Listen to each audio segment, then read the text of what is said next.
O Parlamento Europeu aprovou a ampliação de commodities que devem ser proibidas de importação se estiverem ligadas ao desmatamento.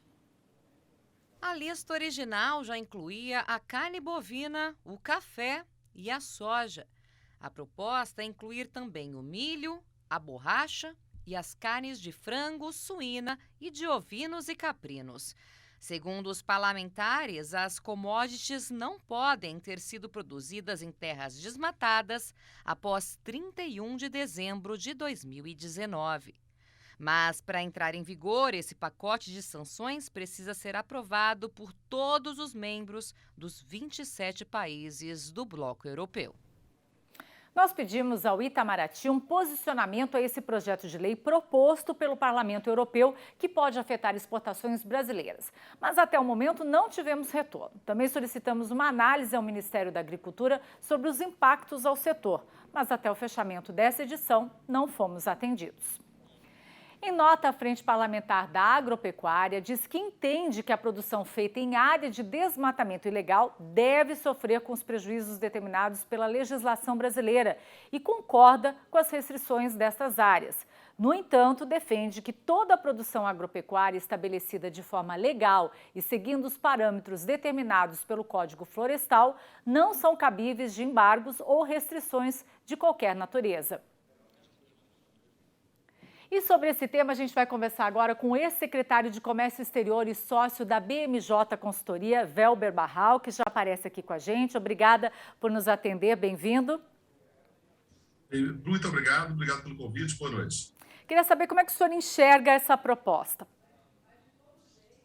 Bom, nós já vimos acompanhando esse tema na União Europeia há mais de um ano. Na realidade, a primeira proposta nesse sentido foi no Reino Unido, e foi feita uma consulta pública no Reino Unido. Agora, logo em seguida, houve uma proposta da União Europeia, no Parlamento Europeu. Essa proposta foi finalmente votada, e como foi a reportagem, ela restringe bastante a importação de bens que possam vir de áreas desmatadas até 31 de dezembro depois de 31 de dezembro de 2019. Isso causa uma ameaça a vários países, porque, na realidade, os países que exportem para a Europa vão ter que certificar a sua cadeia produtiva. Então, o chocolate exportado para a Europa vai ter que demonstrar que o cacau não vem de área desmatada. Produtos derivados de soja vão ter que demonstrar que não vem de área desmatada. Tem que haver ação na cadeia. Isso, evidentemente, abre margem para medidas protecionistas. E qual que é o impacto direto isso para as exportações brasileiras, caso seja aprovado?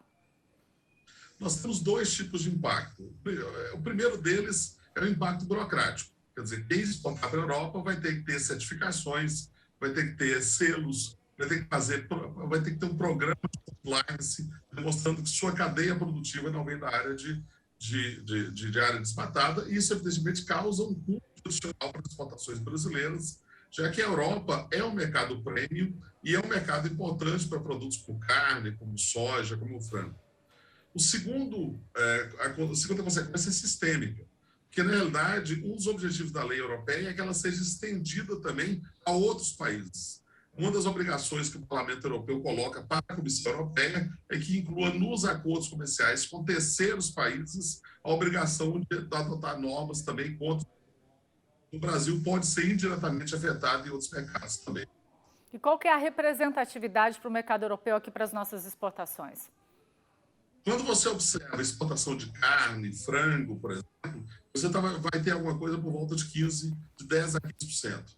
Não é uma quantidade tão alta, mas é um mercado premium. O mercado europeu, normalmente ele paga mais por produtos de mais qualidade, produtos que têm uma certificação de mais alto nível. E além das questões da certificação exigida pela União Europeia, muitas vezes as próprias cadeias privadas também exigem suas próprias certificações.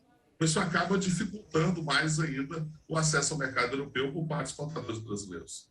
Você acredita, então, que isso vai chegar a outros países, então, como você disse, vai ser em cadeia, outros países vão acabar também aderindo a isso? Na medida que há um agravamento da mudança climática global, evidentemente isso gera também reação de muitos países. E o que é uma boa intenção acaba virando uma má barreira. Ou seja, grande parte da agricultura brasileira não vem de área desmatada. O setor mais moderno da agricultura brasileira, nós pegamos papel e celulose, por exemplo, é um setor altamente moderno, de reflorestamento, que certifica a origem de sua produção. Mas o que acaba acontecendo é que uma pequena parte ilegal da agricultura brasileira vai acabar contaminando e encarecendo as exportações brasileiras como um todo. Marral, eu queria agradecer sua participação aqui com a gente, dando a sua análise aí para a gente, que é muito importante. Uma boa noite para você, volte mais vezes com a gente, tá bom? Boa noite, muito obrigado. E olha só, vamos ampliar esse tema agora, conversando com a advogada mestre em Direito Ambiental, a Juliana Matei, que já aparece aqui com a gente. Eu quero saber, além da preocupação ambiental, você enxerga aí um certo protecionismo nessa questão? Boa tarde, boa noite, bem-vinda aqui com a gente. Kelly, boa noite a todos. Sim, não há dúvidas de que há um certo protecionismo com essas medidas ambientais. Mas pensando do ponto de vista do direito ambiental, né, que é a minha área, não tem, a gente costuma dizer que não tem fumaça sem ter fogo, né? Então, é uma medida protecionista, sim, mas ela nasce de uma realidade fática que é o aumento do desmatamento ilegal na Amazônia.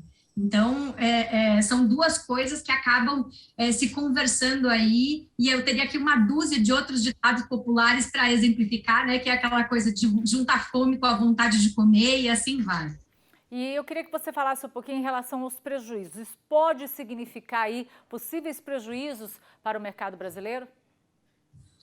Sem dúvida, isso pode significar, sim, prejuízo para o mercado brasileiro, porque grande parte da produção agrícola nacional é escoada para esses mercados. Mas é algo, como eu digo, como eu havia dito, que já vem sendo sinalizado há anos. Esse tipo de embargo que está sendo proposto agora pelo Parlamento Europeu, ele não é uma novidade, já houve ameaças dessa forma em diversos outros momentos da nossa história, tivemos que lidar com embargos de por outras origens em alguns momentos, e isso é uma atividade diplomática muito grande por parte, né, das nossas autoridades aqui brasileiras, e também uma profissionalização do próprio produtor agrícola, agropecuário brasileiro. Né? Isso a gente vem acompanhando, eu dou razão à nota publicada pela Frente Parlamentar da Agropecuária de que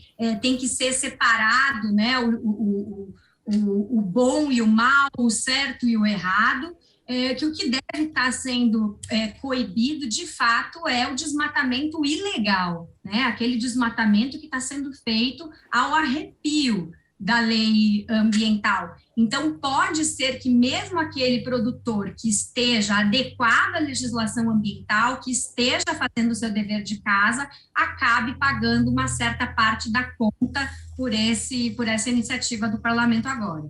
E eu queria saber a sua opinião. Hoje, como o Brasil é visto lá fora, internacionalmente, realmente reflete o trabalho que é feito ambiental aqui no país?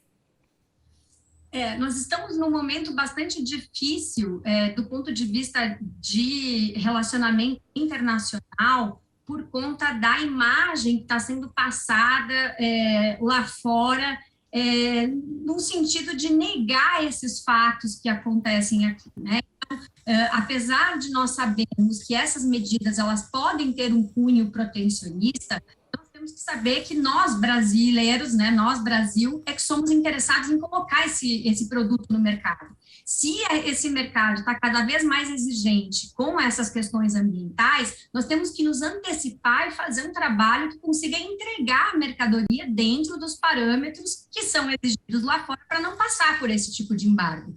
Então, apesar de a gente estar passando por uma profissionalização cada vez maior, e isso é muito verdade, a agricultura, a agropecuária brasileira dos últimos, não digo nem 20 anos, dos últimos 10 anos, não é mais a mesma, ela já foi bastante transformada. É verdade também que nós continuamos tendo antigas práticas sendo levadas adiante, e não são levadas adiante por pequenos produtores rurais, né, são por grandes iniciativas, com grandes investimentos, que acabam maculando, contaminando essa atividade como um todo. Então, isso tem que ser bastante revisto aqui e deveria ser uma pauta nacional, né, de nós conseguirmos disseminar lá fora as boas práticas, os bons dados que nós temos, os bons resultados da agropecuária brasileira e não só negar que os problemas estejam acontecendo.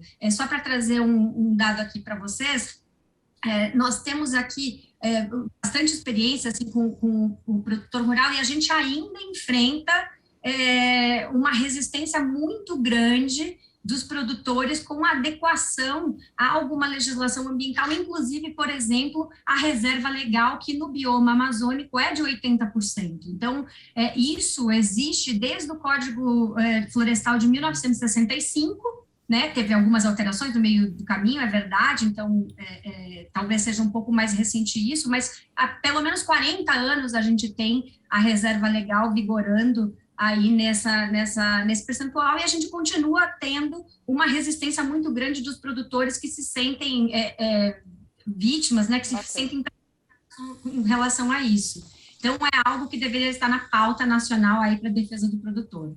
Juliana, queria agradecer sua participação, ficou o alerta aí. Temos que melhorar também o nosso trabalho, né? Fazer um trabalho mais sustentável, mas é claro que o Brasil também já faz esse trabalho e precisa ser reconhecido por isso também. Fica aí a lição para todos nós. Muito obrigada, uma boa noite para você. Muito obrigada, igualmente a todos.